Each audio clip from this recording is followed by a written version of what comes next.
और उस रोते हुए बालक को देख करके उन्होंने उसको स्वीकार किया और भगवत प्रसाद मान करके एक चर्मकार परिवार ने चोखो मेला जी का पालन पोषण किया। धीरे धीरे वो बड़े हुए। अब क्योंकि उनके माता पिता चर्मकार परिवार के हैं, इसलिए कई जगह उनको मंदिर में जाने से रोक दिया जाता। पर ठाकुर जी तो किसी की जात पात नहीं देखते ना, ठाकुर जी तो सबसे प्रेम करते हैं। चोखो मेला जी अपने पिता के साथ में खेती बाड़ी करते थे। एक दिन खेती करते करते उनके मन में आया, इतने सुंदर सुंदर फल, इतने सुंदर सुंदर सब्जियां हुई हैं, मैं क्यों ना इन फलों को पंडरीनाथ भगवान का भोग लगाने ले जाऊं। तो उन्होंने क्या किया, एक केले के वृक्ष से खूब सारे केले ले लिए और एक झोला में बांध करके चल दिए। पंढरपुर से 12 किलोमीटर दूर उनका गांव था।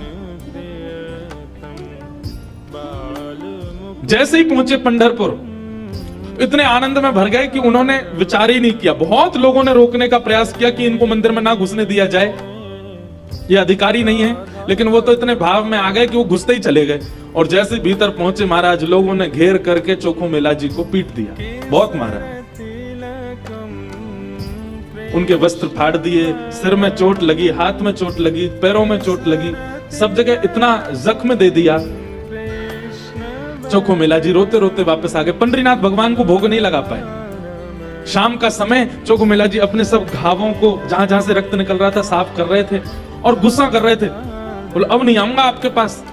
बैठ गए हो, ईंट के ऊपर खड़े हो गए हो, इतने सारे अपने आगे जो है धर्मशास्त्र के मर्मज्ञ लगा दिए हैं, वे सब जात पात देख करके दर्शन कराते हैं। खड़े रहो, बने रहो महाराज अपने रूप में, हम तो नहीं आएंगे आपका। अरे कुछ करने थोड़ी आया था, कुछ मांगने थोड़ी आया था, अपने खेत के बढ़िया फल लेकर के आपका भोग लगाने आया था। इतने में ही श्याम सुंदर पीतांबरी पहने चलते हुए चोखो मेला के पास प्रत्यक्ष प्रकट होके आ गए और चोखो मेला के पास आकर के गले में गलमैया डाल करके बैठ गए। ए चोखा, नाम ही भगवान उसको चोखा बोलते। ए चोखा, तो इतना उदास क्यों हो रहा है? बोले उदास, इतना पिटवाया हमको, हाथ पांव सब तोड़ ताड़ दिए हमारे, और अब मेरे घर आ गए हो, मेरे गले में गलवैया डाल करके बैठे हो। ये सब लीला क्यों करते हो आप? वहां क्यों नहीं रोका आपने सब पुजारियों को, पंडाओं को, ये सब ब्राह्मणों को?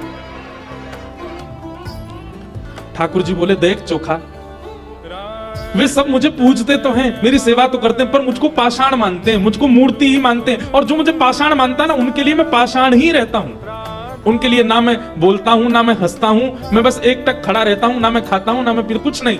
तू तो मुझे पाषाण नहीं मानता ना, तू मुझे साक्षात ठाकुर जी मानता है, इसीलिए तो अपने अपने अपने बगीचे के फल लेकर के मेरे पास आया। वहां बहुसंख्यक पाषाण मानने वाले लोग हैं, इसलिए मैं उनके सामने बोला नहीं। एकांत में जब तू आ गया तो मैं तेरे पास आ गया।